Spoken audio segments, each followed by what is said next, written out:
विभिन्न कमरों की आयोजना। भवन निर्माण करते समय हमें कमरों की आवश्यकता होती है और इसके लिए हमें योजना बनानी पड़ती है। सारणी के अनुसार एक भवन में मुख्य रूप से 3 कक्ष होते हैं: भोजन कक्ष, रहने का कक्ष, शयन कक्ष।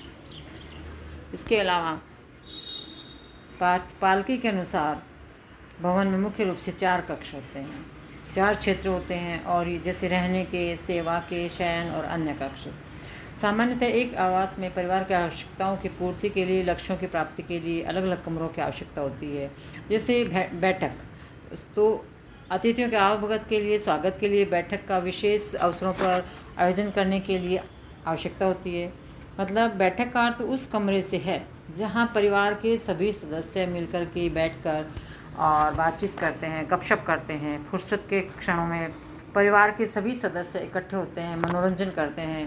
तो कई बार गंभीर पारिवारिक मसलों में आपसी बातचीत सुलझा ली जाती है। मनोरंजन के लिए बैठक की जाती है, जैसे TV, computer, radio, tape recorder, video, ये सब भी वहाँ रखे जाते हैं। बैठक कक्ष में प्रवेश द्वार के समीप आगंतुकों को घर के अन्य कमरों में होकर के जाना नहीं पड़े, ये भी ध्यान रखना चाहिए।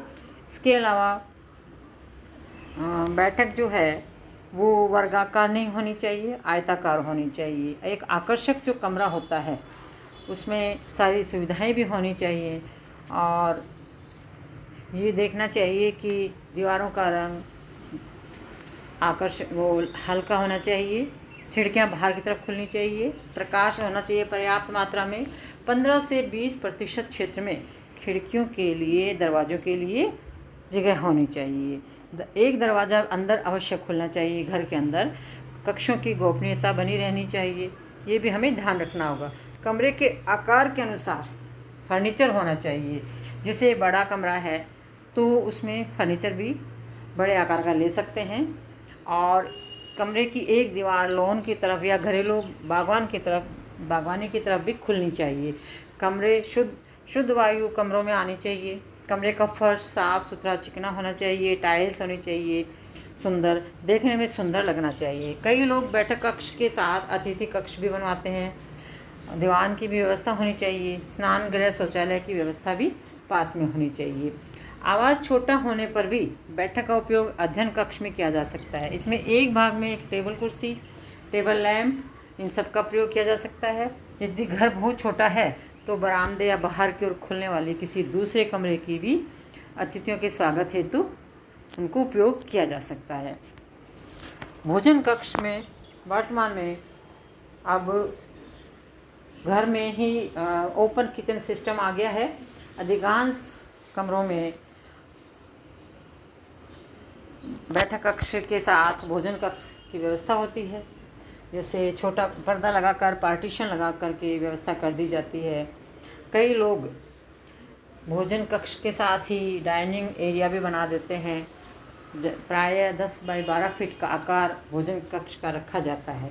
भोजन कक्ष रसोई घर के पास होना चाहिए ताकि भोजन को लाने ले जाने में किसी प्रकार की समस्या नहीं हो। इसके अलावा खिड़की दरवाज़ों पर जाली लगी होनी चाहिए जिससे मक्खी मच्छर अंदर प्रवेश नहीं कर सकें। प्राकृतिक दृश्य का भी आनंद लेने के लिए एक तरफ शीशा लगा होना चाहिए, ग्लास लगा होना चाहिए। दक्षिण पश्चिम की ओर स्थिति होनी चाहिए। भोजन कक्ष की दिशा स्थिति दक्षिण पश्चिम होनी चाहिए जिससे कमरा गर्म और प्रकाशमय रहे।